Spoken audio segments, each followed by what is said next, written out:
지금부터 오늘의 마지막 세션인 네 번째 세션을 Now we 시작하겠습니다. will proceed with the last session of the day. The last session dealt with various Patent Act-related issues on AI and programs. Now we will take a little twist and look at how programs can be protected under the copyright law. We will look at what differences there are in the various discussions and what special issues arise. This will be very interesting to watch during the session.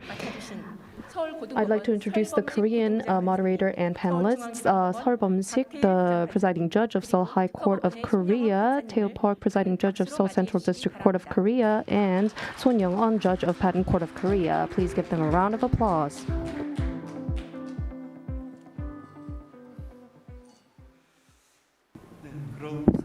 So we now begin session 4.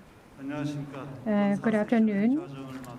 I am Bum-sik Seol, presiding judge at the Seoul High Court of Korea. I would like to thank everyone for taking time to participate in today's event.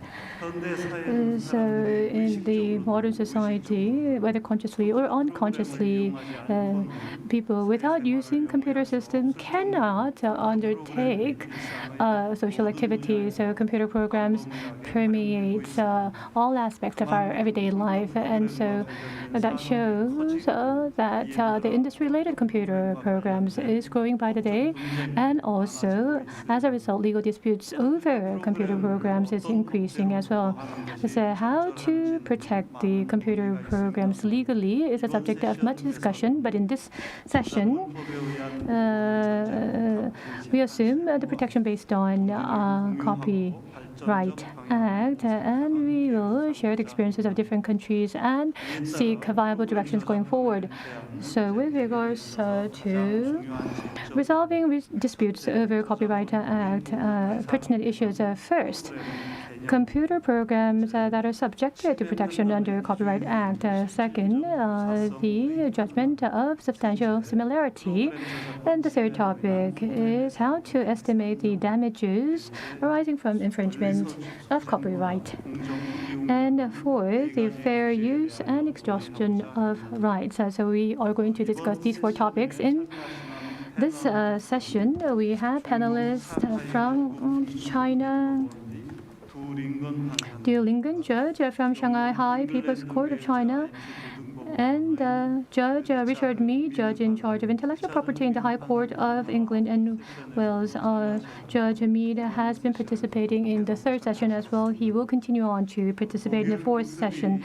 And so Professor Ansgar Oli, and Chair of Private Law, Intellectual Property and Unfair Competition at the Ludwig Maximilian University of Munich, and also Tae Park, Presiding Judge, Seoul Central District Court of Korea, William Patry, the American lawyer, and Young Son, Judge Patent Court of Korea, and Robert Schroeder, a judge from the United States District Court for the Eastern District of Texas. In the case of Judge Schroeder, given his personal circumstances, he would not be able to join us on a real-time basis, but he has sent us a pre-recorded video message, and so we will watch the video and pursue the discussion. So we'll jump into the first topic, the computer programs that are subject to copyright protection. So we have sent common questions to our panelists. The first question, so the concept of computer programs that can be subject to protection under Copyright Act. So the any cases in which this has been an issue, can you please introduce those cases? The panelists will be allotted 2 minutes each for their comments. First, we would like to invite Professor Oli from Germany. Yes, thank you very much. Good morning from Munich, or good afternoon, or even good evening to Seoul. So copyright law in Germany is based on EU law. Copyright law has been harmonized to a great extent in the European Union, and there are two directives which have done so in this area. First of all, the Computer Programs Directive, and then, for general copyright principles, the Directive on Copyright in the Information Society. German law was passed to implement those directives, and German law has to be interpreted in accordance with the directives, taking into account the case law of the European Court of Justice. Now, the Computer Programs Directive does not define what a computer program is, but the recitals to the directive say that computer programs are protected in any form, including the preparatory materials, but that, however, computer programs have to be distinguished from the underlying ideas and principles which are not protected. There is also an originality requirement dealt with in the directive. A computer program must be original in the sense that it's the author's own creation. Now, in case law, we sometimes find references to other definitions. For instance, in a case decided by the Berlin Court of Appeal, the court held that a computer program is a series of commands which is directed to a computer with the purpose to cause an effect. The European Court of Justice seems to be of the same view, at least it held in the BSA case, that graphical user interfaces as such do not qualify as computer programs, as they only allow users to apply the program. Thank you very much. So, Professor Oli, thank you very much for those answers. Next, Judge Joringan from China. We invite you for your answer.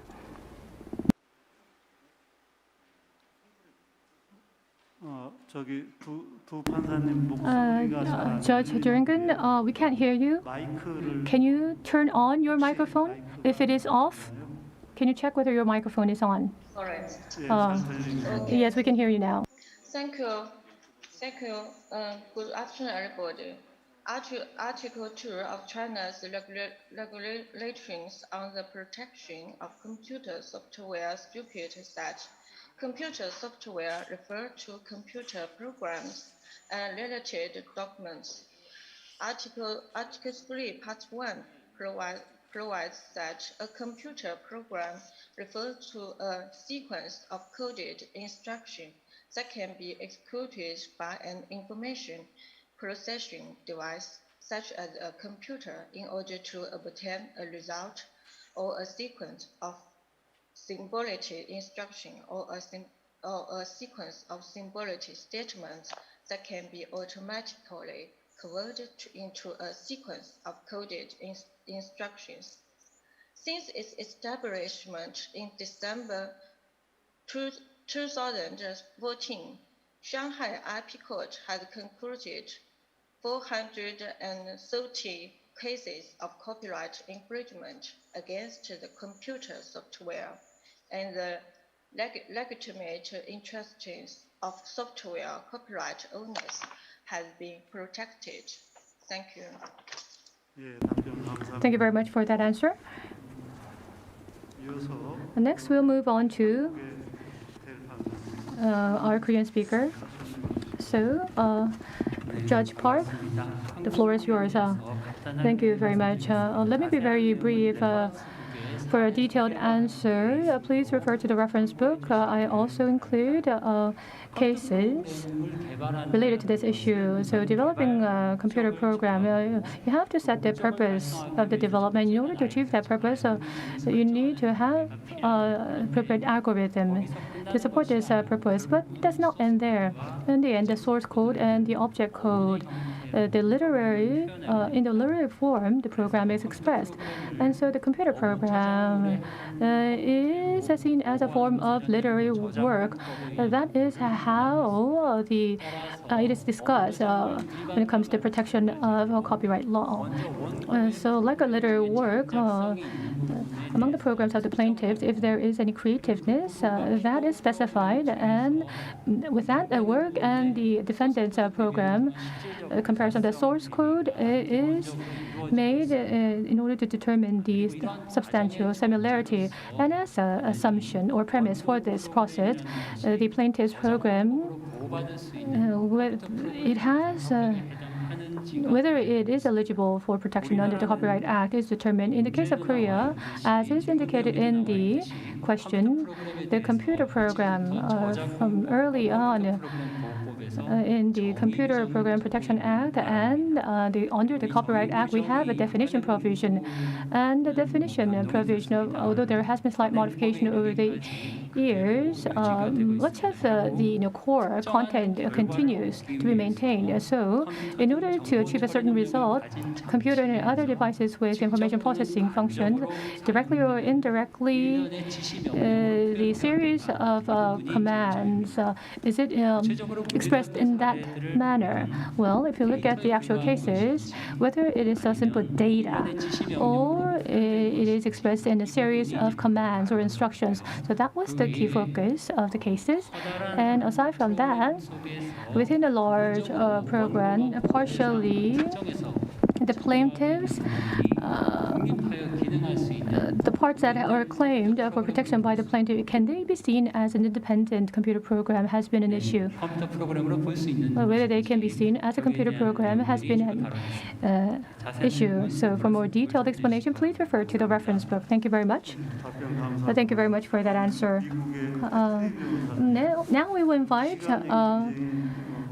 Mr. Patry from USA. I believe it's late at night in the United States. Please introduce the situation in the United States. Thank you. It's actually early in the morning. It's 2:43 in the morning. Thank you for having me. In the United States, copyright for computer programs has existed by statute since January 1st, 1978. Protection is a mix of two things. A statutory definition of computer programs, which is a set of statements or instructions to be used directly or indirectly in a computer in order to bring about a certain result. So that's how we define the subject matter that's protected. But in addition, computer programs are subject to the general principles of copyright law that apply to all subject matter. There is some tension, I think, in that, because the definition of computer program requires a functional result, and that's exceptional in the case of copyright law, which doesn't extend to functional attributes. We also have, of course, the general principle that ideas, systems, methods of process aren't available. So these tensions are worked out by case law. We're, of course, a common law country, and we decide things by case law. So, to fully understand it, you would have to look at different cases and different facts, and that's the way things are in the United States. Thank you. Thank you, Mr. Patry, for that answer. So, we'd like to pass the floor to Judge Mead of UK. Can you explain about the UK situation? Yes, thank you very much. It's very clear that computer programs are protected as copyright works in the UK. They fall under the category of literary works, although it's not very important for the protection of copyright works exactly which category they fall into. Apart from that, I can be very brief because despite the UK's exit from the European Union, for the moment at least, we are very closely aligned to European law, and the result is that the overall position in the UK for the moment remains almost exactly the same as Professor Oli has already explained that it is in Germany, and we still have reference to the case law of the Court of Justice and to the principles of European law. So we are in almost exactly the same position as it applies in Germany for the moment. Thank you. Thank you very much for that answer. So, we will ask supplemental questions to United States and China, which has slightly different legal systems. Recently, the programs are showing a trend of becoming multimedia products, and so aside from the code in which the orders or commands are contained, whether the design material for the multimedia are seen as part of the programs or are they treated as different creative works? First, we'd like to invite Mr. Patrick from USA for his answer. Oh, my turn? 네, 맞습니다. Yes, it is your turn. Oh, thank you so much. So, following up on Judge Mead's comment, the characterization of computer programs in the United States as a literary work isn't particularly important. What really matters is whether there's an original work of authorship or not. If there is, it's protected. And if there is a single author of all the elements of the computer program, that single author, of course, owns copyright.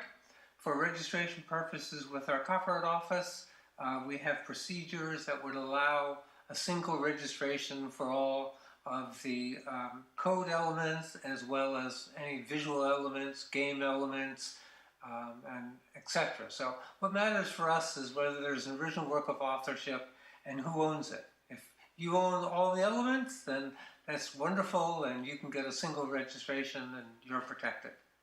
Thank you so much. 네, 답변 감사합니다. Thank you very much for that answer. Judge Du from China. Thank you.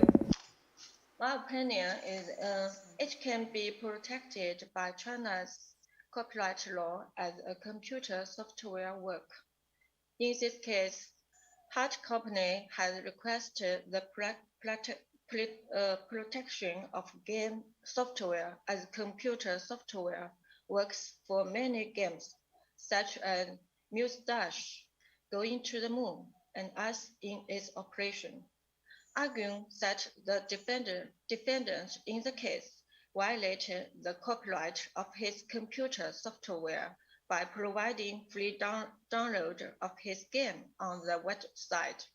The court upheld his claim. Thank you. 네, 답변 감사합니다. Thank you very much for that answer. 이어서 And 미국과 영국에 대한 보충 next. 하겠습니다. 최근 멀티미디어 기술이 Now we have questions for Germany and the UK. With recent advances in multimedia technology, there are cases in which music, image, and motion picture are the main parts, while the code to control them is additionally included. If such a work is deemed to be a musical work or a cinematographic work based on the nature of the content, not the program, in such cases, it would be difficult to distinguish it from a program that includes music, image, and motion picture. So please explain about how your country distinguishes programs from such works. So Professor Oli first. Thank you. In the case of complex works, protection of the computer program and of other types of work incorporated in this complex work can be protected side by side cumulatively. Let me give you an example of a recent German Supreme Court case which concerned the computer game World of Warcraft. In this case, the Supreme Court decided that the computer program is protected, but also the film elements are protected as cinematographical works, and the music is protected as a musical work.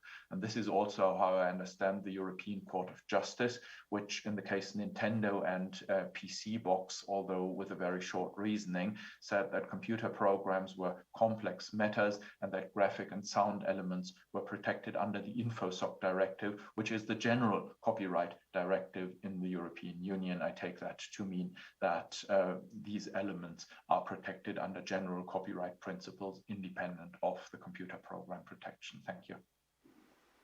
네, 답변 감사합니다. Thank you. And now Judge Mead from the UK, please give your answer. Yes, the position in the UK is very similar. It's always been recognised that some forms of commercial exploitation can include multiple copyright works. That's been the position for motion pictures with soundtracks and music and so forth for a long time.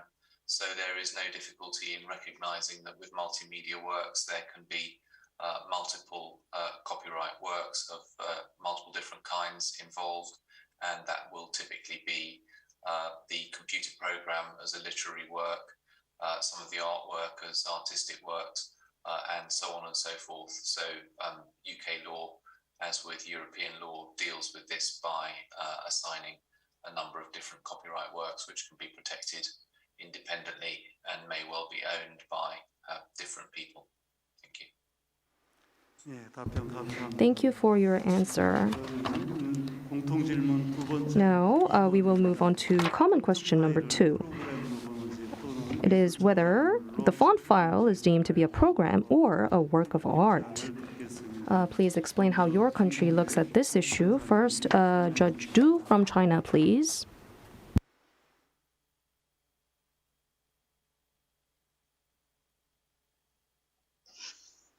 Fonts can be protected by China's copyright law as computer software works. The shapes of words displayed through the font library program can also be protected as artworks if they are original. In this case, Beida Fangzheng Company required the fine fonts to be protected as computer software works, and each Chinese character of the fine fonts as artworks. The Supreme People's Court of China held that the fonts can be seen as the computer program. However, it's not artwork. They are not graphic or three-dimensional artworks consisting of lines, colors, or other means. However, the Supreme Court also pointed out that the font shape displayed through the word library program, if originally, can also be protected as artwork. Thank you. 예, 답변 감사합니다. 독일 올리 교수님. Thank you. Professor Oli from Germany will now give his response within 2 minutes. Thank you. I think we should distinguish between two issues. The first issue is whether the font itself can be protected regardless of whether it's in an analog or a digital form, whether it can be protected by copyright law. And the second question is whether the fact that the font is digitized adds anything to the equation. Let me answer question 1 first. Can fonts be protected under copyright law? The traditional answer under German law is no. There is a seminal judgment of 1911 in which the German Supreme Court held that fonts normally don't satisfy the originality criterion. This judgment related to old German fonts, which you see here on the slides as well. And so what the court said is basically design protection is how you protect fonts, and copyright protection is usually not available. There is a more recent Austrian case, Austrian law being rather similar to German law, which I also mentioned in the material, which is along similar lines. It should be mentioned, though, that the criteria for protection of works of applied art are in flux a little bit. We've had case law of the European Court of Justice, the Kofamel case, which concerned jeans. The criteria are a little bit unclear there, and the German court, in its birthday train judgment, has arguably lowered the threshold for works of applied art, so it remains to be seen what that means to fonts.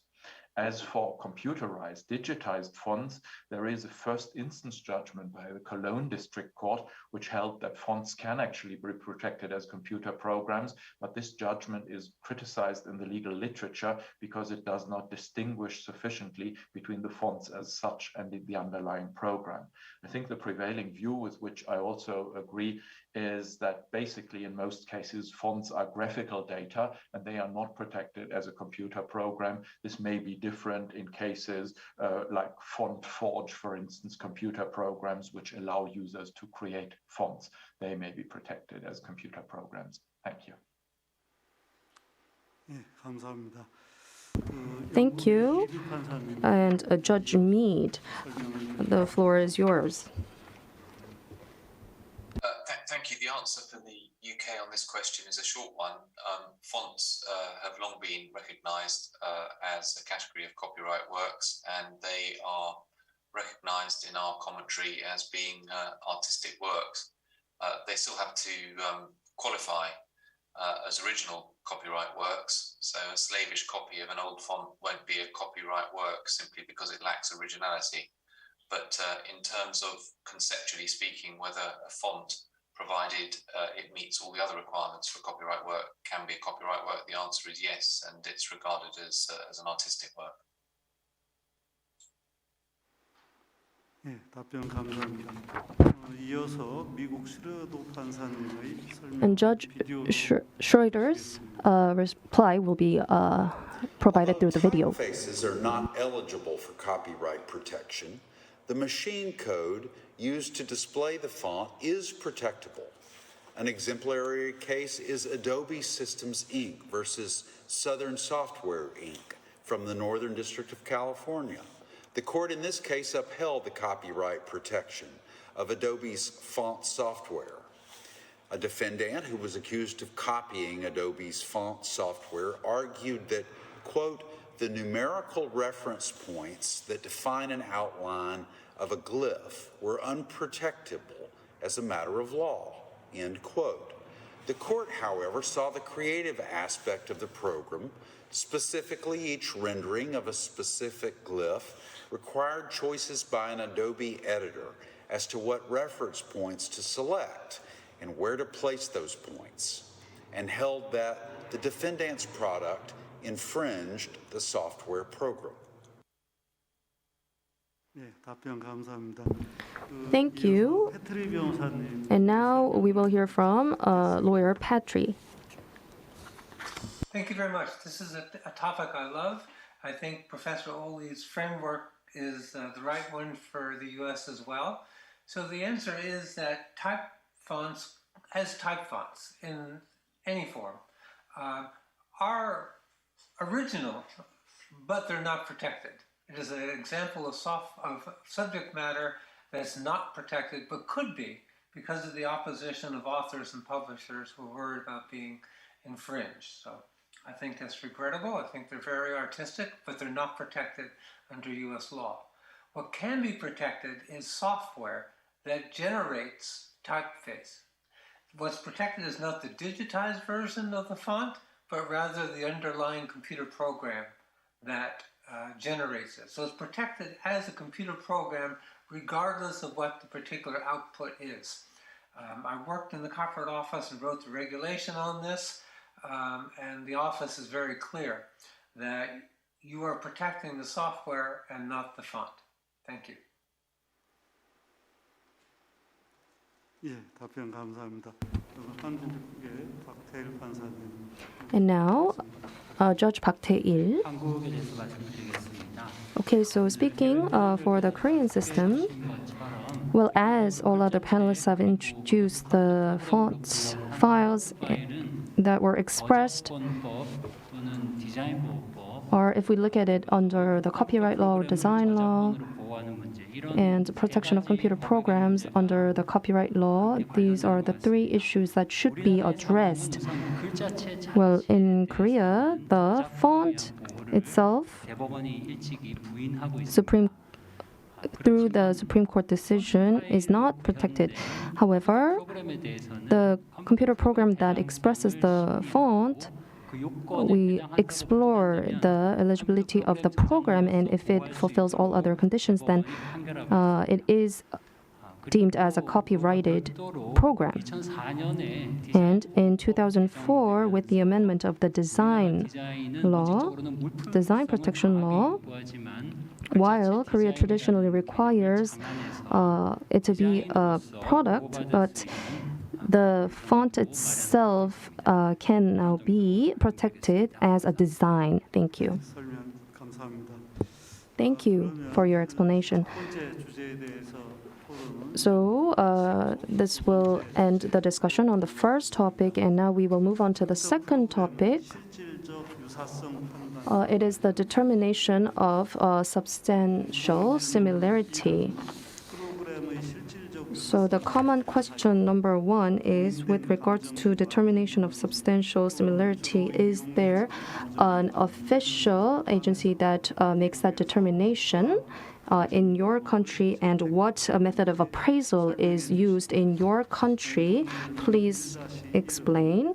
And common question 1-1 is about the appraisal practices in your country, how the actual practices takes place in your country when it comes to such appraisal procedures. First, we will hear from lawyer Petri. Thank you very much. So among the many wonderful things we've adopted from the UK is their system of determining these issues. And in the United States, they are all determined by people like wonderful Judge Schroeder. The only twist is that we have a jury system, so that these issues can be determined by juries, but there's no agency that does it. We're a pure common law country on these things. Thank you. Thank you very much for the answer. Next, Judge Schroeder. We will hear his video answer. Substantial similarity between programs can be reviewed by the courts or by the Copyright Office Review Board. With respect to courts, they engage in a substantial similarity analysis in copyright infringement cases.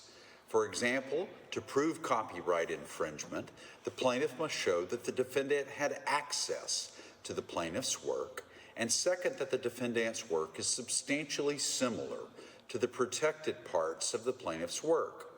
Substantial similarity can be found even if some elements of the work were changed. Although the terminology differs across circuits, the analysis in the American courts is similar to the Korean system in that the courts will perform an abstraction, filtration, comparison analysis. In other words, number one, the asserted program is dissected according to the different levels of generality. Number two, the unprotectable portions of the work is filtered out. And number three, the remaining work's total concept and feel is compared to another work. With respect to the Copyright Office Review Board, although it's not required, an author may register his or her work with the U.S. Copyright Office and place a copyright notice on the work. In examining the registration application, the Register of Copyrights reviews the work. For a plaintiff who has the burden of proving his case of copyright infringement of a computer program, it is important to specify the defendant's program which is alleged to infringe the copyright of the plaintiff's program. However, there may be cases where the plaintiff cannot obtain and submit the source code or project code of the defendant's program. In such cases, the defendant shall submit the source code, etc., of his or her program.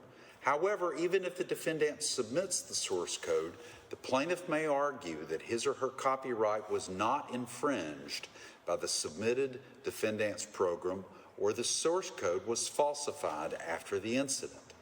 On the contrary, the defendant may argue that what the plaintiff submits, claiming as the source code of the defendant's program, is not the source code of his or her program.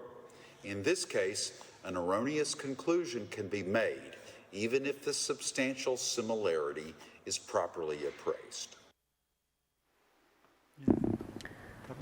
Thank you very much for that answer. I agree with much of what has been said by Judge Schroeder. So next, Judge Mead from UK, the floor is yours. Thank you very much. In common with the US, we don't have a particular agency entrusted with the task of assessing similarity, and it has to be decided by the tribunal who finds the facts at trial, which is a judge in our system, a High Court judge such as myself, or a judge from some of the lower courts for claims of smaller value. The test in UK law is not so much whether there's a substantial similarity between the copyright work and the infringing work overall, but only whether a substantial part has been taken. And in practical terms, this means that only a small amount needs to be taken before there is infringement. That is modified by the effect of some European case law, which still has effect in the UK, that it is necessary that which is copied to amount to an infringement has to contain elements which are the expression of the intellectual creation of the author of the work. And this brings in an additional kind of qualitative assessment of what has been copied. And it may be that a small part or a large part, even potentially, doesn't amount to an intellectual creation of the author of the work, although in practical reality, there have been few cases where people have avoided infringement under that heading. Thank you.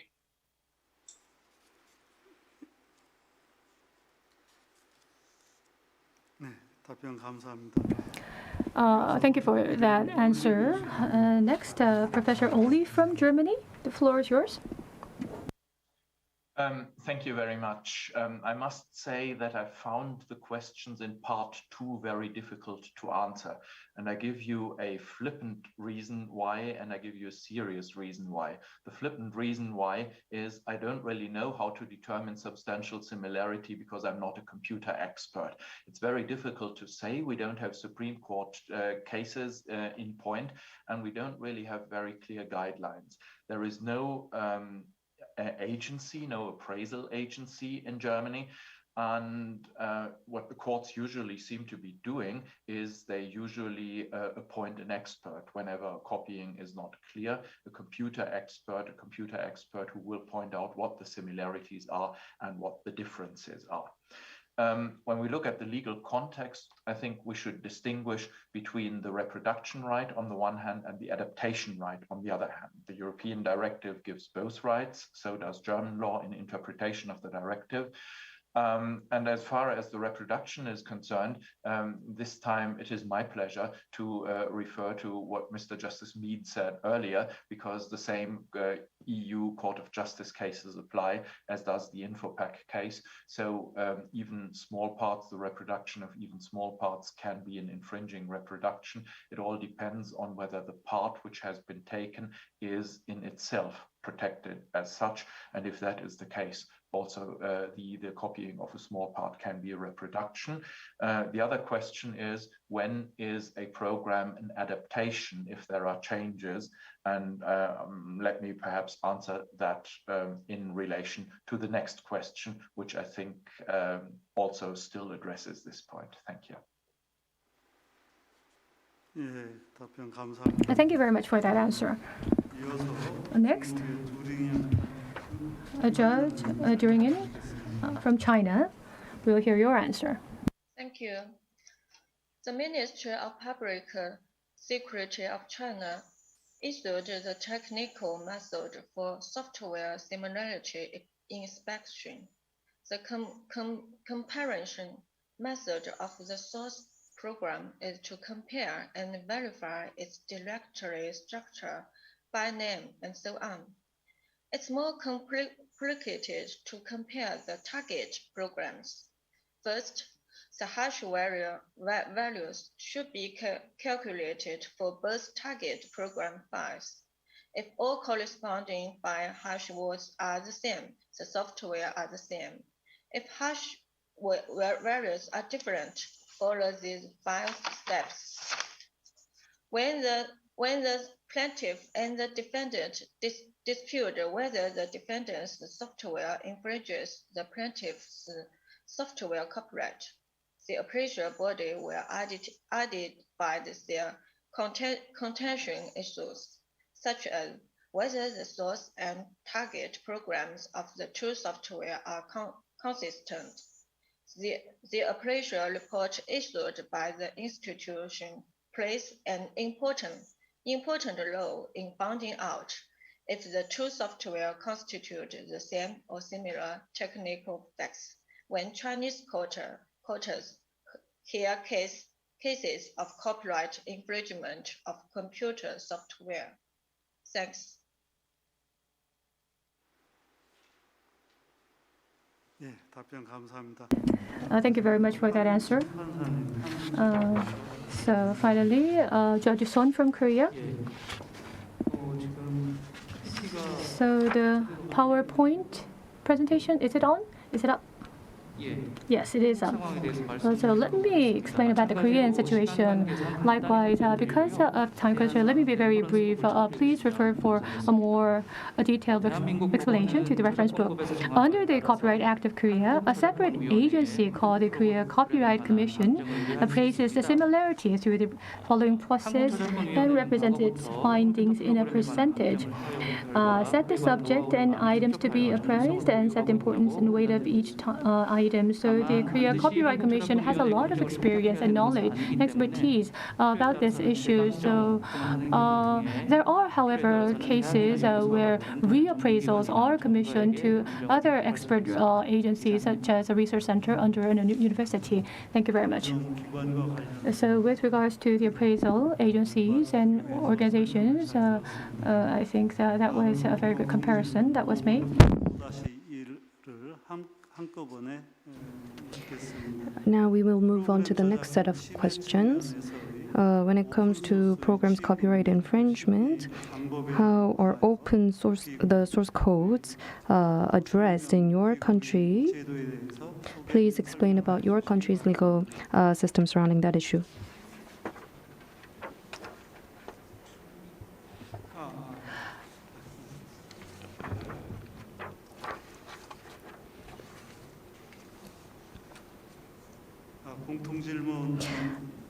I apologize.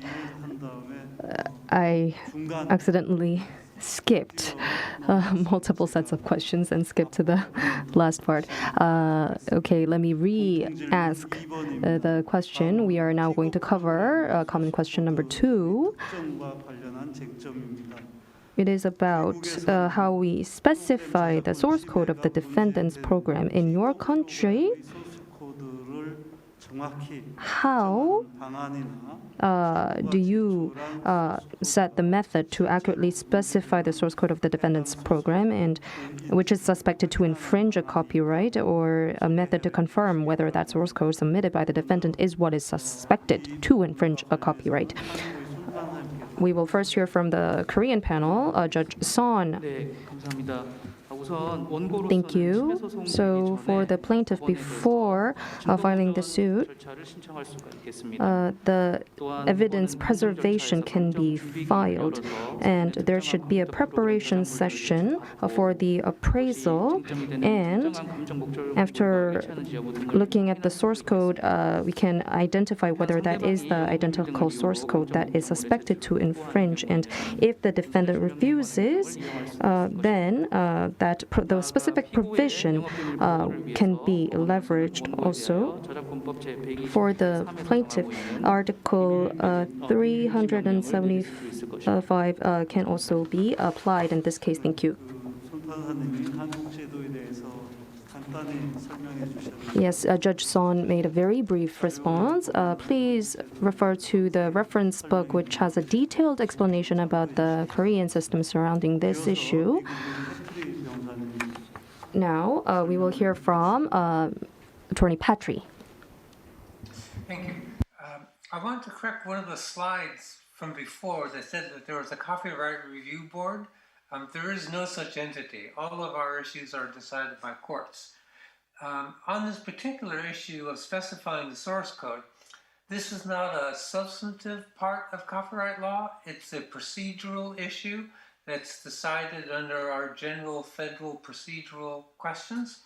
And it would work this way, which is that you as the plaintiff claim your work was infringed by the defendant's work. You would have to say what the defendant's work is to know whether it's been infringed or not. You may not have the source code, in which case you would, after filing your suit, ask for discovery. So for us, these are all procedural issues that has nothing to do with the substance of copyright law at all. Thank you. Thank you for your answer. And we will hear from Judge Schroeder through the video that he sent us. Source code review is common in copyright or patent cases involving computer programs. A party producing the source code may end up producing its most recent version of the source code, or it may produce every version of the source code. Version control is important and useful to narrow the scope. Even where the most recent version is produced, considerable diligence is required on the software's custodians to keep a thorough history of the code. Ideally, a representative version can be identified. This benefits the receiving party by reducing costs and streamlining discovery. 네, 감사합니다. 이어서 중국의 두 판사. Thank you. Now, Judge Du from China, the floor is yours.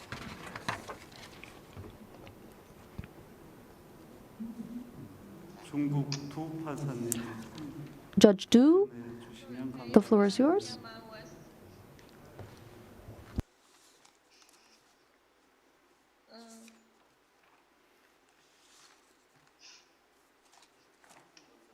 예.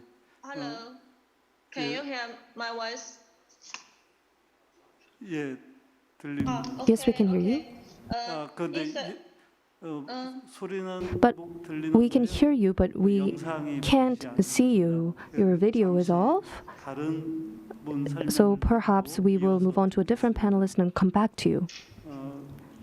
그러면 올리 교수님의 Then how about we listen from Professor Oli about the German system? Thank you. Okay, let me echo what Mr. Petri said earlier. This is a procedural matter. It's not a matter of substantive law. And perhaps I have the disadvantage here of being a representative of the ivory tower and not being a practitioner myself, so that I don't really, am not terribly familiar with issues of evidence. Generally, the general rules of German civil procedure apply. There is no principle of discovery in German law that distinguishes German law as a civil law jurisdiction from common law jurisdictions, but there is a claim to inspection under copyright law. So if the claimant doesn't know what exactly the defendant's program looks like, the claimant can bring such a claim for inspection, and this claim for inspection will allow him to look at the computer program, to operate the computer program, and to look at the source code of the computer program, and that enables him to get hold of this of the program. Unfortunately, that is all I can say about these issues of evidence. Thank you. 예, 답변 감사합니다. 이어서 Thank you. 미드 판사님 And Judge Mead 제도 설명 듣겠습니다. from the UK, the floor is yours. Yes, thank you very much. In common with some of the other speakers, I can confirm that for the United Kingdom, this is indeed a procedural matter and not a substantive requirement of bringing a copyright claim. We do have a number of different procedures available to obtain a copy of the defendant's source code. There is a general obligation in UK law which is applied flexibly for a defendant to provide documentary disclosure of their source code at a later point in the proceedings. But in the case of defendants who are behaving suspiciously, then there are peremptory procedures available early in the proceedings to obtain a copy of the source code by compulsion if the defendant can't be trusted. And in extreme cases, this can even include an application to the court in the absence of the defendant to get an order that they should provide the code. So there are a range of possibilities which are probably too detailed to go into, but this is a matter of procedure and not substance for the UK. 예, 답변 감사합니다. Thank you. 대륙법제와 The differences between civil law and the common law on the discovery procedure was elaborated, and it seems that there are procedural differences among the countries. 두 판사님은 Judge Du's video is still not on, 다음 질문으로 넘어가겠습니다. so how about we just move on to the next question? So common question 3-1 and 3-2 will be covered now. 판정 방식과 관련하여 감정 So in relation to determining the similarity, substantive Similarity program.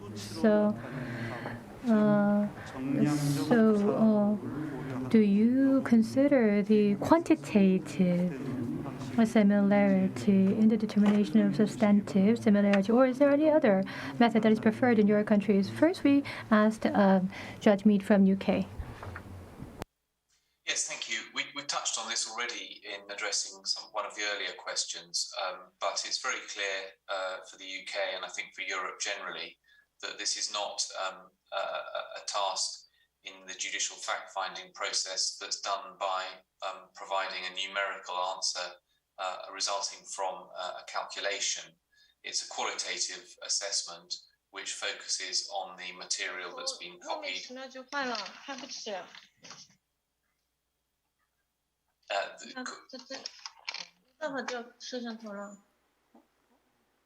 지금 혼선이 생긴 것 같은데요. I think we have some, 두 판사님 잠시 뒤에 technical glitches. Yes, Judge Du, question will be directed to you 계속 설명해 later on. Judge Mead, can you continue on, please?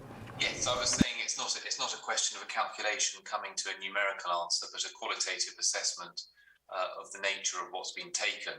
And as I said earlier, this can result in infringement being found, even if what's been taken is only a small amount of the copyright work, if what has been taken is protectable in its own right, and that involves an assessment of whether it is the expression of the creative process of the party who created the copyright work. So in short, it's not a quantitative assessment for us. Thank you very much for that answer. So we'd like to pass the floor to Mr. Patry from the United States. Can you explain about the institutions in the United States? My answer is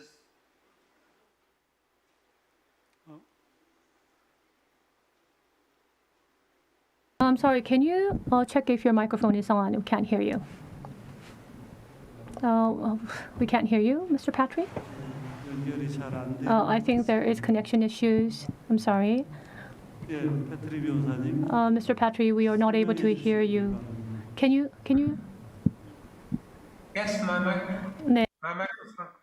microphone is on. Can you hear me now?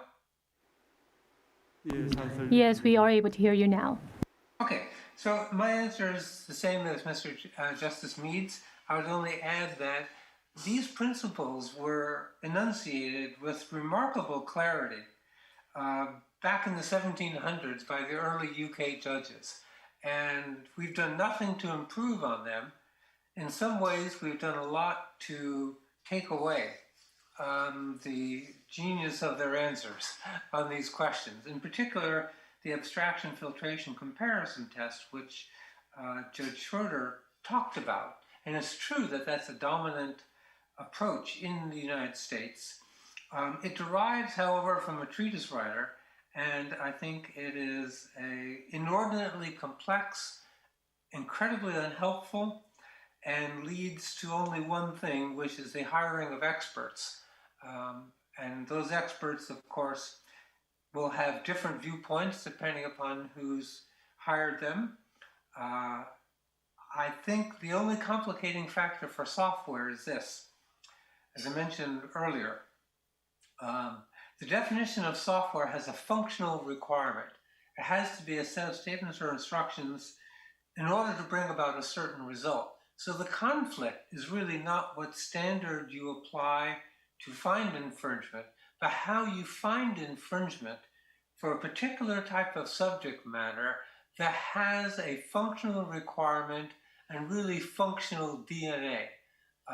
This also has issues, of course, with the general approach of not protecting ideas, systems, methods of operation. So whether software is a bad fit for copyright or a good one, it at least has difficulties in determining infringement of what you consider expression. Thank you. Thank you very much for that answer. So with regards to the U.S. system, Judge Schroeder will provide an answer through his video message. Generally, courts in their substantial similar analysis make the comparison between source codes.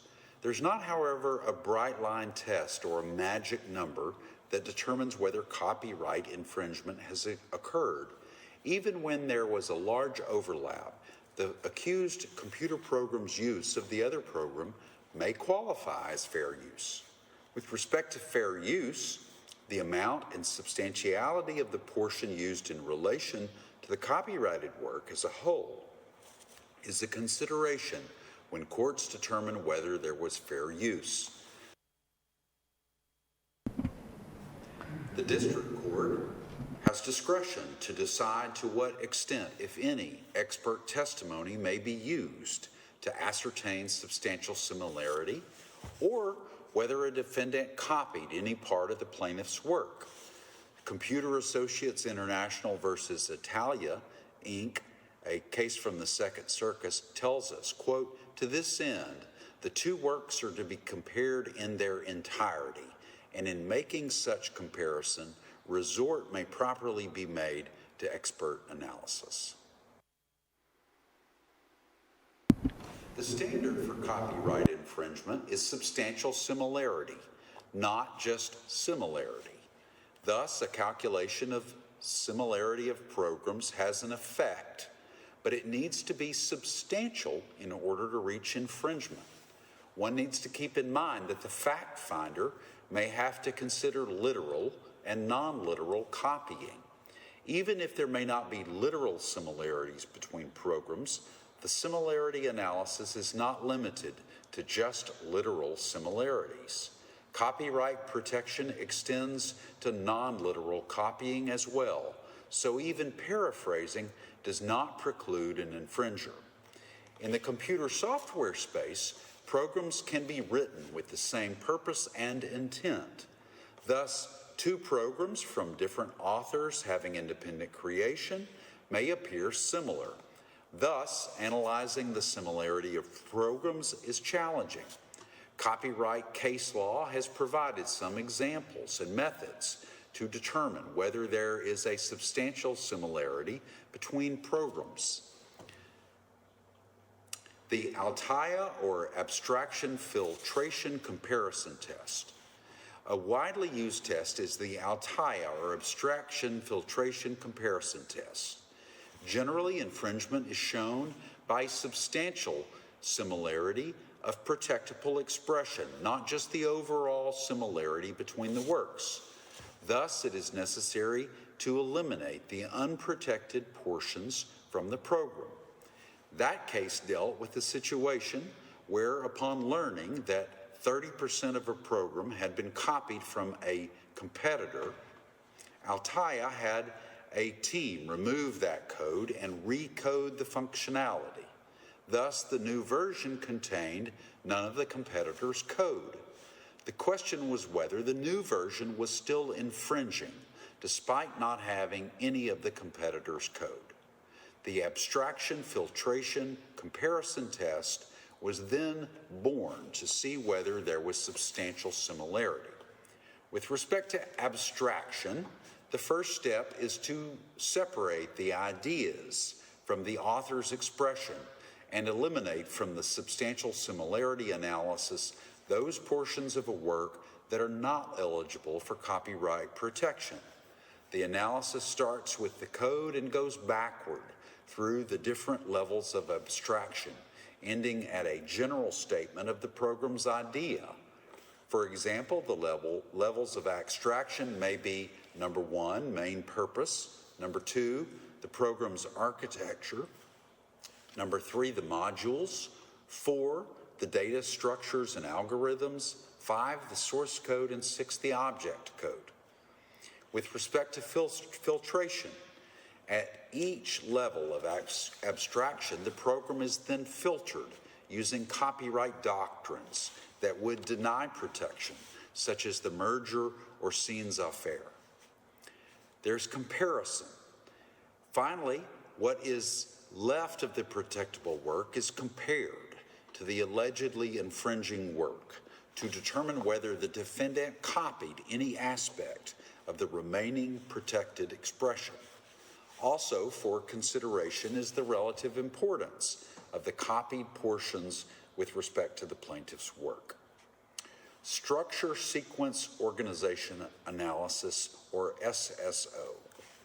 Another test that courts may use is the Structure, Sequence, and Organization Analysis for determining similarity, or SSO. As mentioned before, copyright protection can be extended beyond a computer program's literal code to reach the program's structure, sequence, and organization. In the Whelan Associates case, the literal elements of the program had not been copied, but the court held that the structure of the program was its unique expression rather than the unprotectable idea of efficient dental lab organization. That case arose in the Third Circuit and was decided by that court in 1986. The SSO analysis has shown up in many subsequent cases, including throughout the Google versus Oracle litigation around the Android module programming. Yes, thank you very much for that detailed explanation. Next, Professor Oli from Germany. Yes, thank you very much. As I mentioned earlier, the EU directive and also German law implementing the directive distinguish between the reproduction right and the adaptation right. So whenever parts have been copied in an identical form, the principles apply that we touched upon earlier, that Mr. Justice Mead talked about and that I also referred to. But even when there is non-literal copying, when the parts are not identical but only similar, there may be infringement because the adaptation right may apply. Now, this, of course, forces the courts to determine whether there is still an adaptation, whether there is still substantial similarity, or whether there is not. The courts have decided that a mere comparison of the binary code is insufficient in this respect. Similarity can only be determined by a comparison of the source codes. And there is no really very clear formula or very clear approach to this issue in German law. Courts attach particular importance to similarity, to similarities that cannot be explained by common usage or by coincidence. One example would be a program error, for instance, which you also find in the defendant's version and which cannot be explained other than by copying. Other examples would be individual programming styles or a particular arrangement of sub-programs, an unconventional choice of variable names, and so on. So specific features that cannot be explained by reference to common usage and that you find in both the claimant's and the defendant's program. Thank you.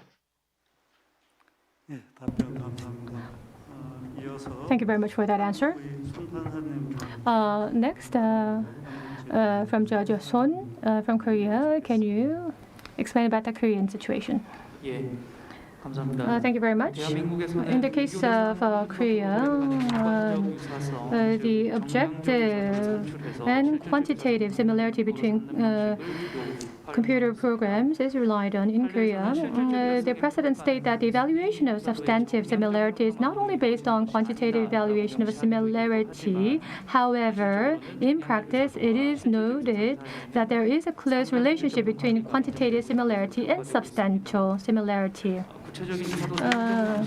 More specific similarity calculation methods, classification of similarity based on expression methods, classification of similarity based on calculation methods, it can be differentiated into different classifications. Decisions are reached on a case-by-case basis. Thank you very much for that explanation. Judge 2 from China, the internet connection, I think, is suffering from some technical problems. As soon as this problem is resolved, we will hear from Judge 2. Now we'll move on to the next question. Common question 4, 4-1 and 4-2 will be covered now, and we will look at what a striking similarity and how it works as a criteria. So let's hear from Professor Oli first. Thank you. So the general approach adapted by German courts is set out in Section 23 of the German Copyright Act, which is the test of a sufficient distance, whether the defendant has kept a sufficient distance from the claimant's work. And quite often a formula, a test which is applied in German law, is the test of whether the individual traits of the claimant's work have faded away in the defendant's work. Let me give you an example from general copyright law, namely the example of a sequel. A celebrated German case concerned a sequel written to Boris Pasternak's well-known novel, Dr. Zhivago, and the sequel was called Lara's Daughter, and it drew on some characters from Dr. Zhivago and also some traits of the story. The court inquired whether these traits and whether the characters were still individual, and as the court found that both the characters and the traits were individual, that they could be distinguished from the general idea of a doctor in times of revolution, the court held this to be copyright infringement, although it was just a sequel and non-literary copying. Now, if we try to apply this test of sufficient distance to computer programs, we encounter a problem because, as Mr. Petrie said before, computer programs are technical subject matter. They are not really, as the Court of Justice sometimes says with relation to general works, they are not really stamped with the author's personal touch, but they are created to achieve a certain result. And so this idea of individuality fading away is not terribly helpful when looking at computer programs. So the general test is applicable in theory, but I don't find it really helpful with respect to computer programs. Thank you. Thank you for your explanation. And now, Judge Mead, the floor is yours. So this is a rule of evidence developed by the judges in the UK and not part of our statute. And I've always thought of this as a common sense principle rather than something where hard and fast rules are required. But nonetheless, there is case law setting out the proper approach for the court. And the principle which was decided by our highest court, the House of Lords, in the 1970s, is that if there has been evidence that the defendant has had access to the plaintiff's work and there's a sufficient degree of similarity, then the defendant has to prove that they did not copy. And so the onus of proof shifts to the defendant. And as to how much similarity is required before that principle starts to apply, the answer is that it has to be a striking general similarity, which means that banal similarities which could have arisen simply from the fact that the two copyright works perform the same overall function aren't adequate. But there's no statutory definition, so it has to be applied with common sense. In the right case, it's not necessary to prove access at all, because it's entirely possible that the similarities are so great that the only possible explanation is copying, and one can infer that there must have been access, even though the plaintiff is unable to prove specifically how that took place. So the short answer is this is not a statutory requirement, but a rule of evidence, and that a combination of access and striking similarity puts the onus on the defendant to prove that they didn't copy. Thank you for your answer. We will now hear from Mr. Petrie. Yes, so following up Mr. Justice Mead's comments, in the United States, this is a rule of evidence too, and it works to place on one party or the other who has the burden of showing that something occurred. Whether the plaintiff has the burden of showing that the defendant infringed, or if the burden shifts, whether the defendant has that burden. As we consider striking similarity in the United States, which may be different in the UK, I don't like the idea that you never have to prove access. You should always have to prove access because of the availability of independent creation. It may be that most people would think there's no way those two works, are so close without copying. And I understand that as a common sense issue. But as a doctrinal issue, since independent creation is a defense, to me, the plaintiff always has to prove access, whether it's circumstantial, inferential, or something. Thank you. 네, 설명 감사합니다. Thank you. 그래서 미국의 슈레더 판사님 And we will hear from Judge Schroeder through the video. Access can be inferred when there is a striking similarity between the works. This was established by the Second Circuit in Arnstein versus Porter, where even though there was no access, the similarities between the works was, quote, so striking as to preclude the possibility that the plaintiff and defendant independently arrived at the same result, end quote. That's a Second Circuit case from 1946. In other words, this occurs where the works are so similar that it is practically impossible that they could have been independently created. Courts may consider many factors when looking for a striking similarity. Number one, they may consider the uniqueness or the complexity of the similar portions. Number two, if the plaintiff's work has a unique or unexpended component that is also in the defendant's work. Number three, whether the same mistakes appear in both works. 4, whether the plaintiff placed identifying mistakes in his or her work, and those same mistakes also appear in the defendant's work. Or 5, the defendant's obvious attempts to create dissimilarity.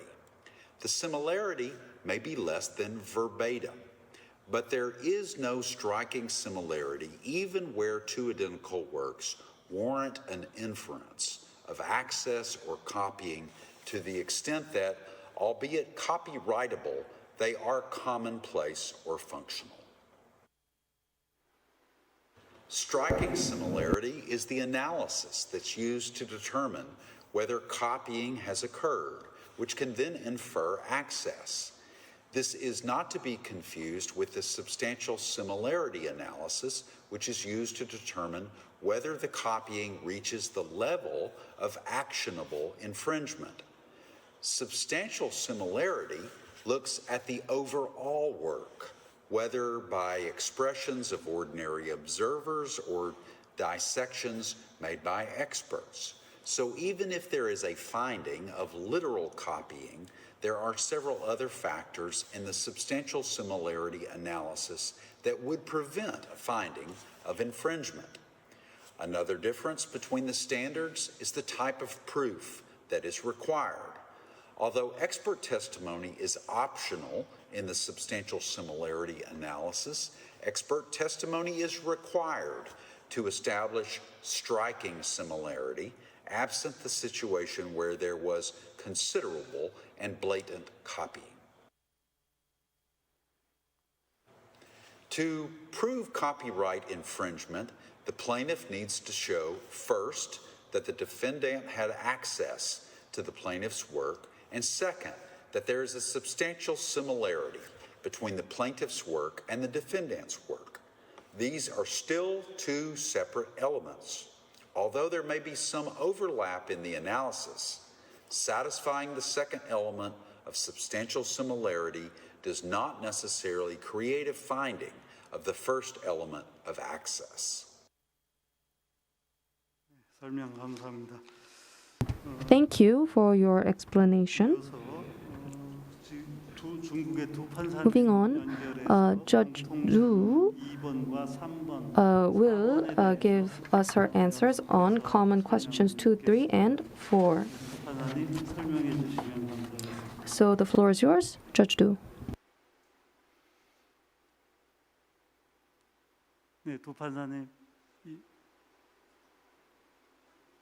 Judge Du, I think you are on mute. 마이크를 켜보실까요? Please turn on your microphone. We can't hear you. 예, Plaintiff has the burden of proof. He can confirm the content of the confirm the contents of the software being infringed through notorified evidence. He can also apply for evidence preservation. China's copyright law stipulates that copyright owners may apply to the court for the preservation of evidence before filing a lawsuit in case if the evidence may be lost or difficult to obtain later. If he doesn't take both of the above two methods and directly file a lawsuit, the plaintiff may lose the lawsuit when the software provided by the defendant in the lawsuit. It's when the plaintiff found the defendant's target program, and the target program is the same or basically the same as the plaintiff program, defendants are obliged to provide the source program of their software as match for their non-infringement defense. Furthermore, the source program provided should be compared into the target program that the plaintiff has taken evidence of. If it cannot be confined into the target program, it can be proved that the source program was not used for infringing, and the plaintiffs are liable for otherwise consequence. Thanks. 공통질문 3번에 대해서 So with regards to common question 3, can you also answer question number 3? Common question 3. Judge Du, can you answer common question number 3? 연결이 안 Can you hear me?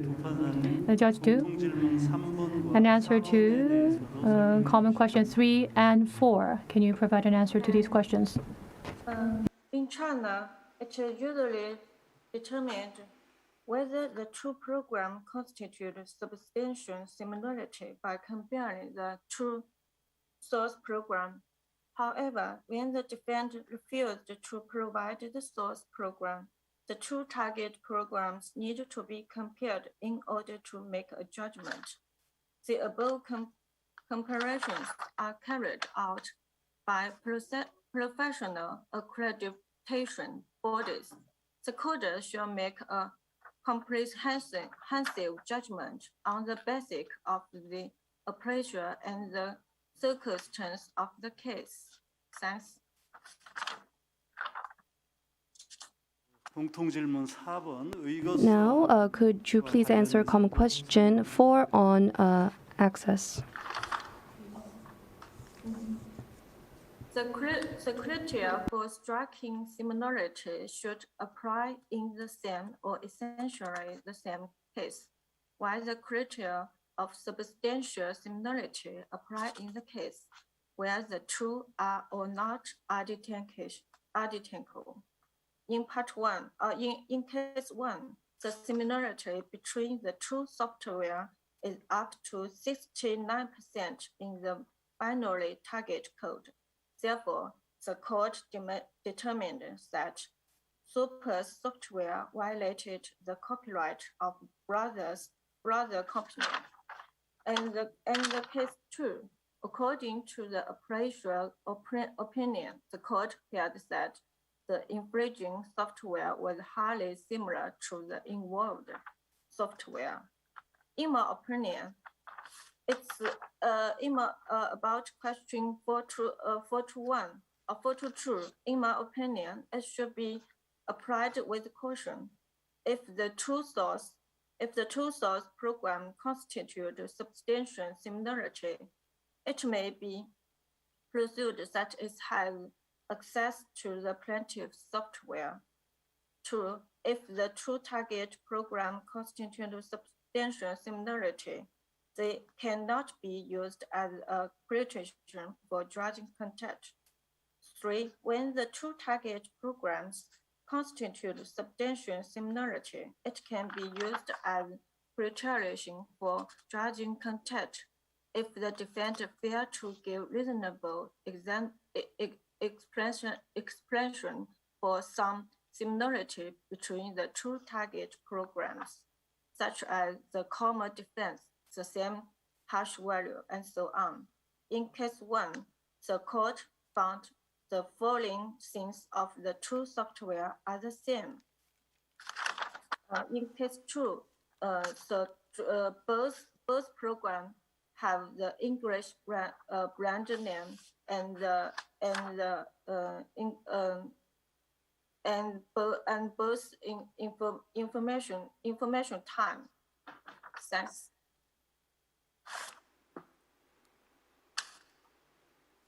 네, 설명 감사합니다.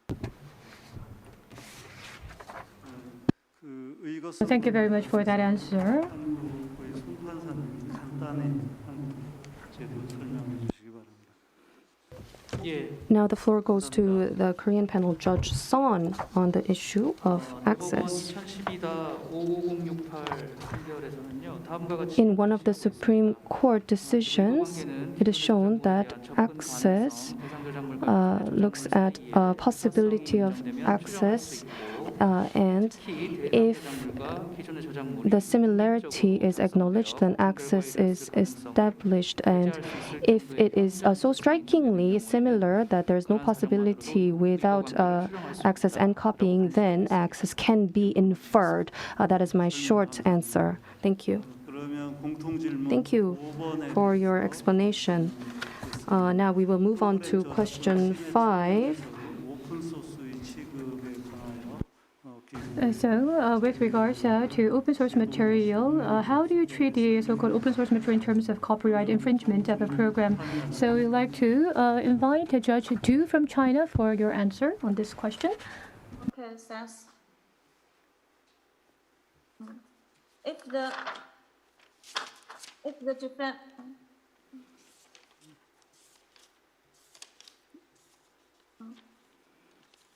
네, 잘 들립니다. Yes, we are able to hear you well. If the defendant use an open source program or a simple combination of open source programs, it does not constitute an infringement of the plaintiff's software copyright. If it recombines the programs and adds its original content to form a new work, it can be the object of copyright protection. However, if the open source program he uses is accompanied by a license and such stupid the source of the new work modified by the open source program, it should combine with the license agreement. For example, the GPL license has related strict restriction on user. According to the license, if the user modifies or devises the source code of the open source software attached with the GPL license, the user must also release the modified code and devised code as open source software GPL license. In this case, the defendant should follow the GPL agreement to open the source code to the public free of charge, but the defendant refused.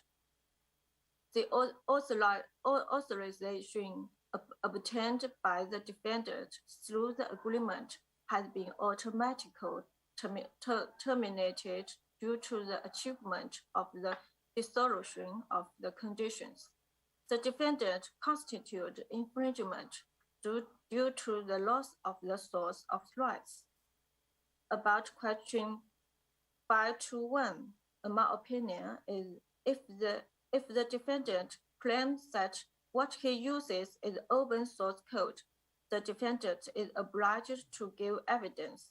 The appraisal agency may also conduct identification if the defendant applies. Thanks. 설명 감사합니다. Thank you very much for your answer. Next, we would like to invite Professor Oli from Germany. Thank you. I think in this scenario, the general rules on reproductions and adaptations will apply. Open source software is not treated differently. So if the defendant takes a part of open source software, which is protected by copyright law, and uses it in his own program, all depends on whether the defendant observes the license, the GPL license. That is, in particular, whether the defendant himself makes his own software available under GPL terms. If he does so, he's justified by the license. If he doesn't do so, this will amount to a copyright infringement. On the other hand, it's quite possible that the defendant acquires his own copyright in the adapted program. Once again, that would follow general principles of copyright law. Thank you.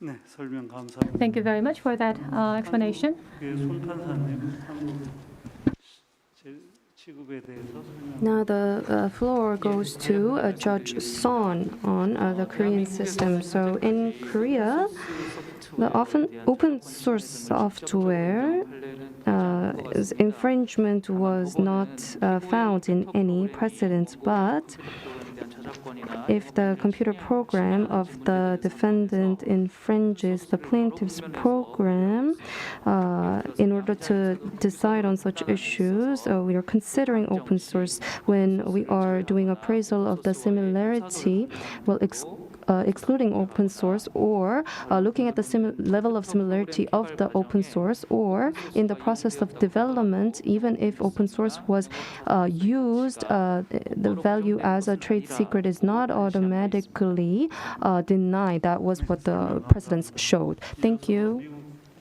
And we will hear from lawyer Patry from the United States. Yes, as with Professor Woolley, there are no special rules in the United States. If by open source we mean copyrighted material that is made available according to a license, you either follow the license or you don't. If you do, you're fine. If you don't, you're not. Thank you. 네, 간단한 설명 감사합니다. Thank you for your very brief and concise answer. Well, we are really in a rush now, given the allotted time. We will listen to Judge Schroeder in the video. Open source software is software available to the public for use, but open source does not necessarily mean that there are no restrictions to that use. This is not to be confused with software that is, quote, in the public domain. Open source software does tend to have a license. For instance, in Jacobson versus Katzer, the Court of Appeals for the Federal Circuit had to consider the ability of a copyright holder to control future distribution and modification of their work when they had provided the work for free for public use. In that case, Jacobson provided its code for free to the public under an open source public license. Katzer had used Jacobson's code without putting up copyright notices that referred back to Jacobson in violation of the open source public license. The Federal Circuit held that the copyright holder was allowed to limit and enforce copyright conditions in that case. According to the previously mentioned case, Jacobson versus Katzer, a copyright holder who engages in licensing his or her open source material or computer software has the right to control the modification and distribution of that copyrightable open source material. Courts may consider whether there was infringement based on compliance with the modification and distribution terms of the license. 네, 설명 감사합니다. 오픈 소스에 대한 설명. Thank you for your answer.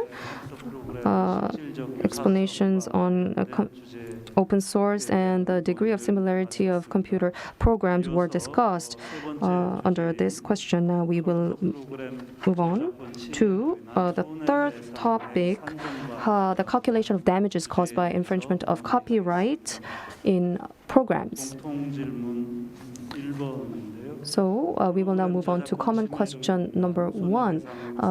How does your country calculate damages due to infringement of copyright in programs, and the reasonable compensation and a method of its calculation is what I would like to ask our panelists. If each modules form a package program that is composed of multiple modules, and depending on the scope that is necessary for business, there can be purchase of different scopes of the programs, and it is a very rare case that the whole package program is subject to a purchase. And if there is an unauthorized copying of the whole package program, then how does your country calculate damages according to these differences? Do you calculate for the piece or the whole package of the program? So first we will listen to Judge Schroeder in his video. In this instance, because the whole package was copied without authorization, the damages calculation would consider the price of the whole package program. Granted, if most licenses would not purchase the whole package program, the damages may be how much a willing buyer would have reasonably been required to pay in that hypothetical negotiation. Thank you very much for the explanation. And now we would like to invite Mr. Patrick from the United States for a further explanation. Yes, so there are no special rules for damages for software. It's the same as for every subject matter. The United States is extraordinarily generous in the remedies it gives copyright owners. A successful copyright owner, that is one who's proved infringement, can get its actual damages, in other words, losses, the income it would have made but for the infringement, and but for is the important qualification there. You can also get the defendant's profits, that is the money that the defendant made from the infringement. You can even get both, so long as there's not double counting, so long as you don't count the same sale twice. The third type of money damages you can get are statutory damages, which means simply that. They're damages that are set out in the statute. It is $750 as a minimum, and you can go up to considerably more, $100,000 if it's willful infringement. As for the package part of it, it just depends. If you copy the whole thing, then you get whatever the damages are for the whole. If you copied only part of it, well, then you'll get damages for what part. But there are no special rules. It's the same as for everything. Thank you. Thank you very much for that explanation. And next, from UK, Judge Mead, your answer, please. Thank you. I think from the sound of it, we have a very similar position to that which has just been explained for the United States. In the UK, a successful plaintiff in a copyright case can choose between taking the infringer's profit or getting damages. And if the plaintiff chooses damages, then there are several different ways of doing it. Damages are compensatory in the UK. We don't have exemplary or punitive damages. But if the plaintiff sells the copyright product and the defendant's infringement causes the plaintiff to lose a sale, then the plaintiff's damages are assessed by the profit that it would have made on that sale. And I think coming to the answer to the specific question about the whole programme, this would be a question of fact in the UK about what it was that the Defendants Act had caused the plaintiff to not be able to sell. And if the sale of one module had prevented the plaintiff from selling the whole programme, then the plaintiff could get damages for the whole programme. I think it's just also worth mentioning that if a plaintiff can't prove that he lost an actual concrete sale, then for that particular act of infringement, he's entitled to a notional reasonable royalty instead for those sales. So a plaintiff can get a mixture of lost profit sales for those customers where he can prove that he would have made the sale and a notional reasonable royalty for other customers. Thank you. 네, 설명 감사합니다. Thank you very much for that explanation. Next, with regards to the Korean situation, we will hear from 한국의 상황을 Judge Son. 요약해서 말씀드리겠습니다. So let me be brief and summarize the situation in Korea. In the case of Korea, with regards to commercial programs, when they are copied in an unauthorized manner, the permanent licenses are normally sold and bought. That's the situation in Korea, and so this kind of case can be more of a problem in Korea. And so if you look into this in more detail, unauthorized copying from the defendant's company, which employee did this?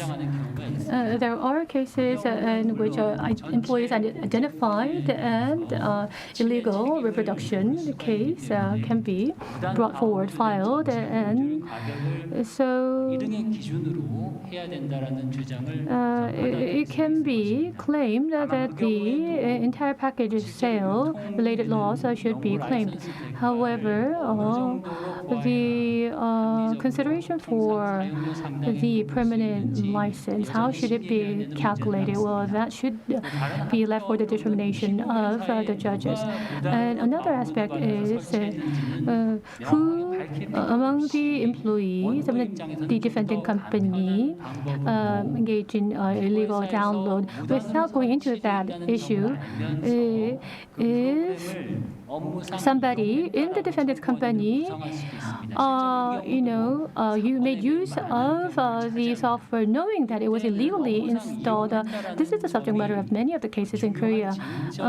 So here, among the models, which model was practiced, that would be the focus in these kind of cases. So that will be my answer.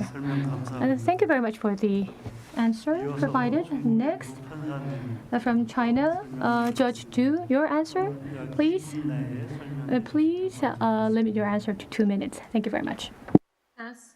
According to China's copyright law, the infringer should pay compensation on the basis of the actual loss suffered by the right holder or the infringer's illegal income. If the loss and the income are difficult to calculate, compensation can be made with reference to the royalties of the right. If the circumstances are serious, compensation may be made not less than 1 time and not more than 5 times the amount determined following the above-mentioned method. About the package program, my opinion is the tort committed by the defendant was an illegal copy of the entire program package. So the compensation for damages should be calculated based on the value of the entire program package. However, if the external license fee of the entire package is very different from the defendant's infringement profits, and the plaintiff uses this as the basis for calculating its losses from the perspective of the balance of interests, the infringer's profit should be more considered when determining the amount of compensation. Thanks. Thank you very much for that answer. And now, lastly, from Professor Oli from Germany, we'll hear your answer. Thank you. In Germany, as in many of the other jurisdictions that we have heard about, there are no specific rules for computer software. So the general principles on damages in copyright law apply. In Germany, damages are compensatory. This means there are no punitive damages, and the courts are actually quite strict about this. There is a discussion among legal authors whether in appropriate cases there should be a double license fee, for instance, should be available. And indeed, the European Court of Justice has held that the member states are free to award overcompensatory damages in cases of copyright infringement, for instance, twice a notional license fee, but German courts don't do that. In Germany, damages are only compensatory, and the claimant is not going to get anything more. There is no principle of double damages. So the general rules apply, and under the general rules of calculating damages, the claimant can choose between 1, damages based on the claimant's actual loss, 2, the amount of a hypothetical license fee, or 3, the disgorgement of the defendant's profits. In the particular package scenario, I think everything would depend on the facts. It would depend on what reasonable parties would agree as a license fee. If in that particular area of the market only the entire package is licensed, then probably the reasonable license fee would be calculated on the basis of the license for the entire package. Whereas if reasonable parties split up the package, and if it is, for instance, usual in this area that you can only take a license for parts of the package, this will be taken into account by the courts when calculating damages. Thank you. 감사합니다. Thank you very much for that 두 번째, 2번입니다. answer. 프로그램 무단 복제사실이 밝혀진 이후에 침해자가 원고와 합의 없이 After unauthorized copying of a program has been revealed, if an infringer had purchased without agreement with the plaintiff as many genuine programs, the products for which a permanent license has been obtained, as the number of infringed programs is this factored in calculating the damages corresponding to the past infringement in your country. First, we will hear from Judge Park. So, due to the fact that there are many permanent licenses, I think it is becoming an issue in many lower court decisions. From the standpoint of fairness, such a fact is being factored into. This is the aim, and they are deliberating on methods to do so. Thank you. And Judge Mead, can we hear from you? Yes, so the principle in the UK is that a plaintiff can't recover twice. So assuming that the infringing copies don't remain in circulation and the defendant simply uses the legitimate copies, then the payment of the fee, the payment of the profit that would have been made on those license fee should fully compensate the plaintiff, and they can't recover further. It could be different if the infringing copies remain in circulation, but I don't think that's the thrust of this question. 네, 설명 감사합니다. Thank you for your explanation. And Judge Du, 시간 내에 설명해 주시기 please limit your answer to 1 minute. Thank you. If the person regularly copies software and then makes the copied software available for permanent use by patrons a serious number from others, he should bear the tort liability for his illegal copying activities in the past. As for the subsequent purchase of serious numbers, a distinction needs to be made. If the serial number is purchased for commercial use and the right-hand restricts the usage and quantity of the serial number, if the infringer should be responsible for his subsequent actions. If the right-hand does not, the principle of exhaustion of rights shall be applied to the right holder. Thanks. 네, 설명 감사합니다. 독일 올리 교수님 간단히 설명 부탁드립니다. Thank you. In Germany, there is no possibility of double recovery either. So if the defendant takes out the licenses that cover exactly the uses that he's been making, there will be no damages. But of course, this all depends on the scenario. So if the defendant started infringing in 2019, and now he takes a license which covers the uses starting in 2021, then he will still be liable for the damages concerning the uses in 2019 and 2020. But if the license covers exactly his uses, then this will exclude a claim for damages. 네, 설명 감사합니다. Thank you for your explanation. 프로그램은 침해로 인한 So, 손해배상 about calculation of damages for the infringement of computer programs, I think we have finished our discussion on that topic, and now we will move on to topic 4 on exhaustion of rights and fair use. 온라인 방식으로 배포되는 프로그램의 When it comes to programs that are distributed online, is the principle of rights exhaustion applied? Please explain about your country's institution. Professor Oli, you have 2 minutes or 1 minute. Thank you. So there is some interesting case law, there are some interesting judgments handed down by the European Court of Justice in this respect.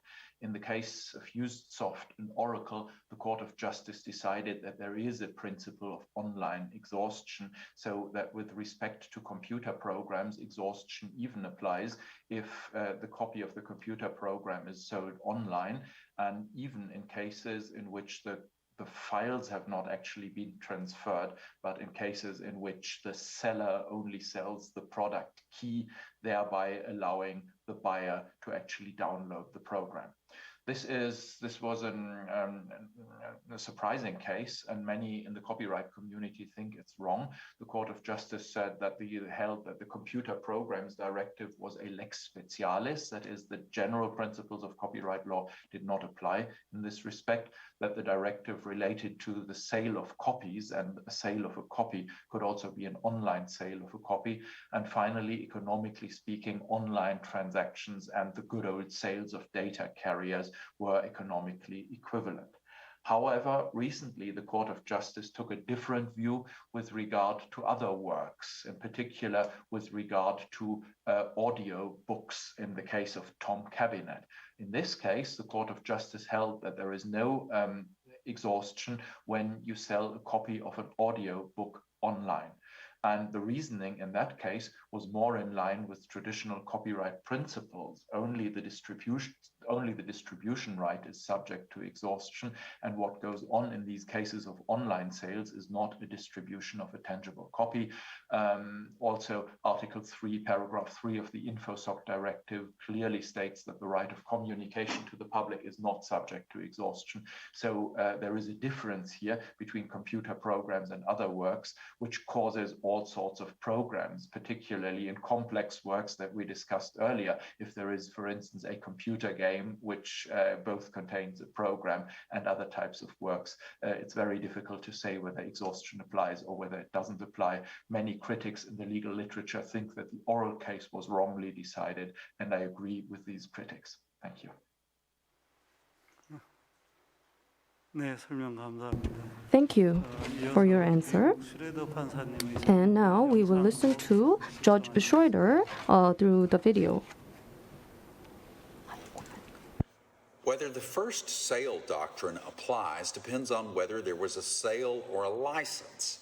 A license in this context works as a loan in that there is no ownership transfer like a loan. In other words, the licensee still must abide by the restrictions set by the copyright owner. Without issue, a copyright owner that sells a copy of his or her copyrighted work grants the new owner the right to transfer or resell that copy without the copyright owner's permission, and the first sale doctrine applies.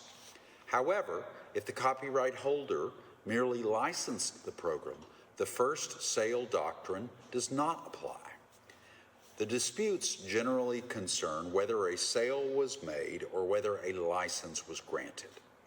One case that dealt with the first sale doctrine was Adobe Systems versus Christensen, where the Ninth Circuit found that the defendant's unauthorized sales of physical copies of Adobe's programs were protected by the first sale doctrine. 네, 설명 감사합니다. So thank you very much for that explanation. 패트리 변호사로부터 설명을 듣겠습니다. 1분 시간 내에 설명해 주시고. The floor is yours, Lawyer Patrick. Yes, if I could explain Judge Schroeder's explanation, it's this. That the first sale doctrine applies, of course, if there's a sale.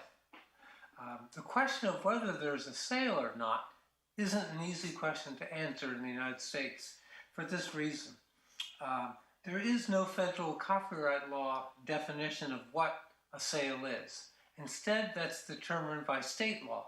So the state law in Alabama may be different from the state law here in Connecticut, but generally the courts have taken a rather common law view, which is if it looks like a duck, walks like a duck, and quacks like a duck, it's a duck.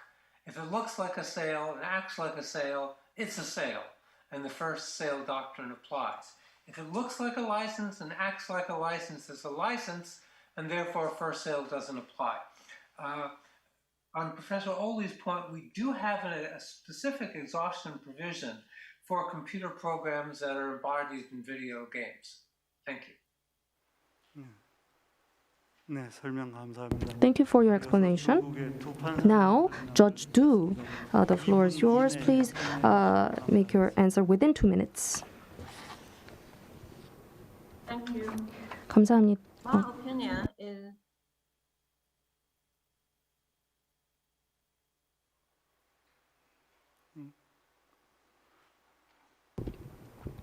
copyright law and software stipulates that the publishers or producer of a software copy cannot prove that he has been legally authorized, or the issuer or lessor of the software copy cannot prove the copy has a legitimate source. They shall bear legal responsibility. The above laws and regulations clarified the applicable conditions of the principle of exhaustion of rights in software copyright infringement cases. After the copies of computer software are legally disputed, the copy's owner can transfer and dispute it again. The copyright owner's right to distribute has been exhausted. In this case, Mr. Liu bought two lace-making machines containing software from Daju Company. Then he transferred them to Jiatai Company. Jiatai Company installed the software in the laser-making machine on its self-produced machine with the software dog of Daju Company. So the court held that the principle of exhaustion of rights applied to the software copies sold by Daju Company. Thank you. 네, 설명 감사합니다. 이어서 한국 Thank you. And now we will listen from our Korean panel. Please make it very concise. Thank you. 우리나라의 경우에 저작권 In our case, if we look at the Article 20 of Copyright Act, 최초 판매 원칙에 따라서 권리 소지인이 the exhaustion principle can be applied, but according to the provision, it is only applicable to tangible products. So, 입법론으로서는 논의가 있지만 well, there are talks of legislation to make changes, but under the current law, digitally downloaded software which is sold online, then it is very difficult to apply the exhaustion principle. 이런 같은 The Seoul Central District Court also ruled recently along the same lines. Please look at the reference book for details of the case. Thank you. Thank you for your explanation. 미드 판사님으로부터 설명. And now we will hear from Judge Mead. Please limit yourself to 2 minutes to answer this question. Thank you. Thank you. I can be very very short, actually, because this is an area where the UK law is still set by the case law of the European Court of Justice until perhaps we diverge in due course following Brexit. But for the moment, the crucial case law is the case law of the European Court of Justice, and Professor Oli has covered that already. And so I don't have anything to add. We're very closely aligned with the Germans for the moment and the rest of Europe. 네, 설명 감사합니다. Thank you for your explanation. 그러면 다음은 미국 패널에 대한 개별 질문입니다. And now I will pose individual questions for the US panelists. So, in the case where Google used Oracle's Java, the cause of action was an unauthorized use by Google of that Java. The Java SE IP actually being used by Google in that way was ruled as fair use by the US Federal Supreme Court. So please explain on that case. Thank you. First, we will hear from Judge Schroeder in his video.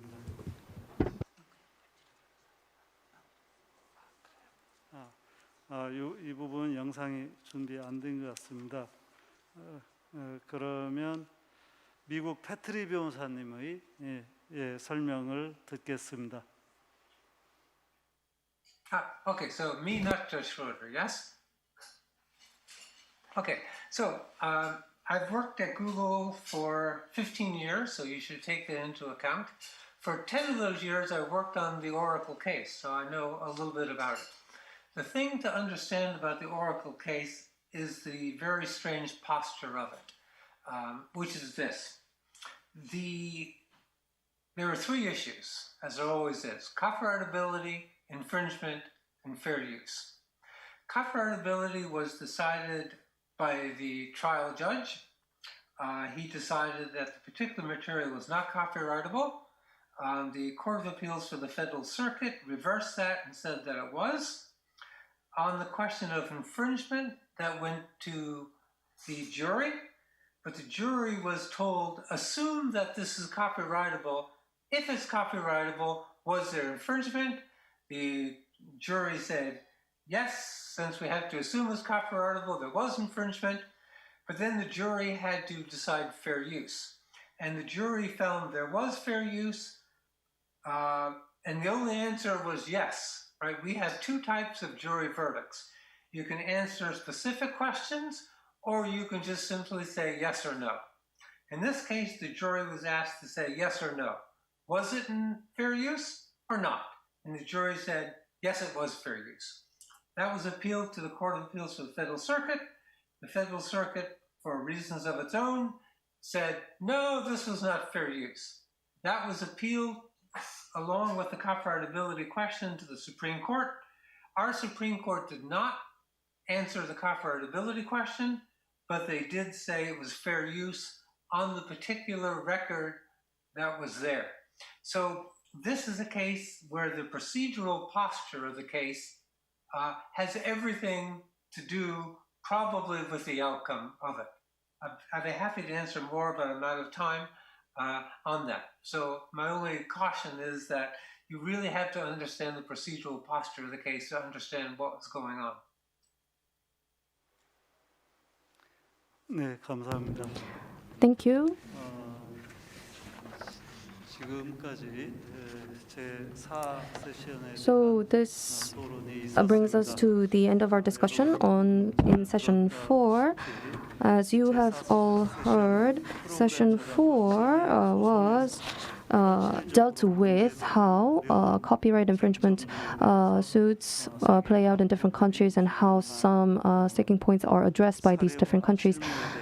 We heard about various cases and judicial practices. Due to time constraints, each panelist weren't able to sufficiently cover all of their detailed responses, but still today's discussion was very 이 fruitful. 자리에서의 설명이 부족한 부분은 If some of the explanations were insufficient during the session, then they are all included in the reference book. So that will serve as a great reference. And now let's close the discussion for today. Thank you. Especially 밤새워서 토론해 주셔서 Lawyer Patrick, thank you for staying up all night to join the discussion. Thank you.